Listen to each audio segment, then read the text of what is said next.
Je suis Françoise Cuisinier, la principale du collège Marguerite de Valois. Et donc nous avons mis en place depuis 2 ans un projet qui s'appelle les arts de faire culinaires, à destination la première année des élèves de 5e et puis ensuite progressivement sur les autres niveaux. Je suis Caroline Bail, je suis animatrice culinaire. Alors mon rôle est d'animer des cours de cuisine, de mettre en place tout ce qui s'appelle hygiène autour des ateliers de cuisine pour que les enfants puissent rapporter les plats à la maison et pouvoir les partager avec leurs parents. Alors, vous allez créer les toasts. Il y a un Néo-Zélandais, Maurice Bennett.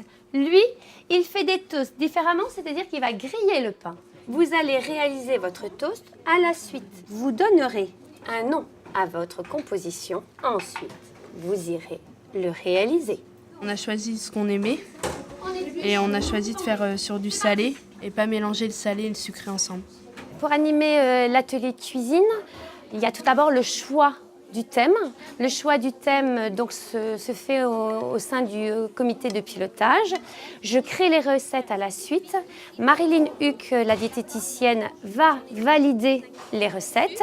Et après, je viens ici dans une cuisine pédagogique, en fait dans un lycée des arts et des métiers qui est juste à côté du collège. Alors, très bien, regarde. Là, l'oignon, il devient translucide. S'il devient translucide, ça veut dire qu'il est presque cuit. Le poivron, le rouge est en train de changer de couleur. Donc 3-4 minutes et ça va être cuit. Est-ce que tu vas saler? Les objectifs lors des ateliers de cuisine sont multiples. Il y en a qui sont cachés et il y en a qui sont beaucoup plus évidents. Ceux qui sont cachés, ce sont des objectifs sur les habitudes alimentaires et sur le choix des produits que l'on va utiliser. Et puis après, il y a les objectifs que l'on voit, c'est l'autonomie, c'est l'hygiène, c'est la prise de responsabilité.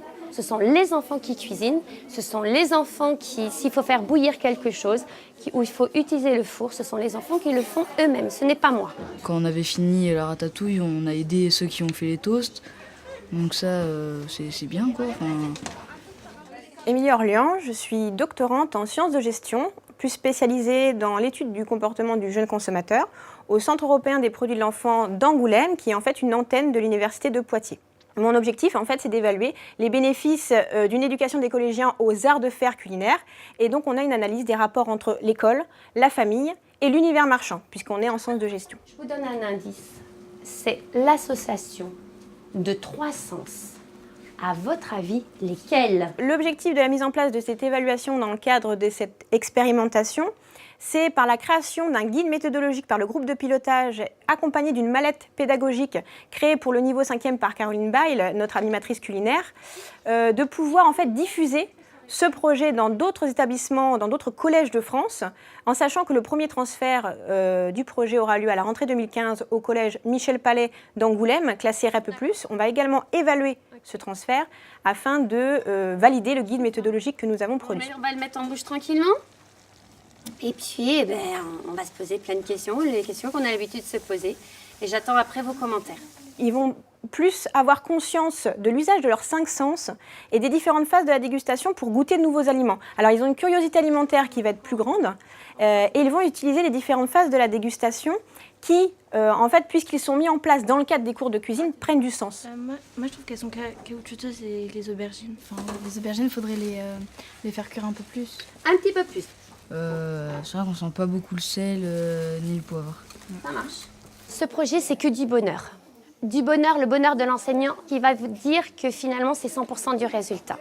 C'est-à-dire qu'un enfant qui rentre en cuisine, il ressort toujours avec un produit fini. Il a toujours réussi sa recette. C'est peut-être pas l'excellence, mais il a réussi quelque chose. Donc, on est en 100% de réussite.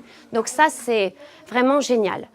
Au niveau des contraintes, il faut surtout avoir une administration qui fait confiance, des professeurs qui ont envie de s'investir dedans et rattacher leur matière.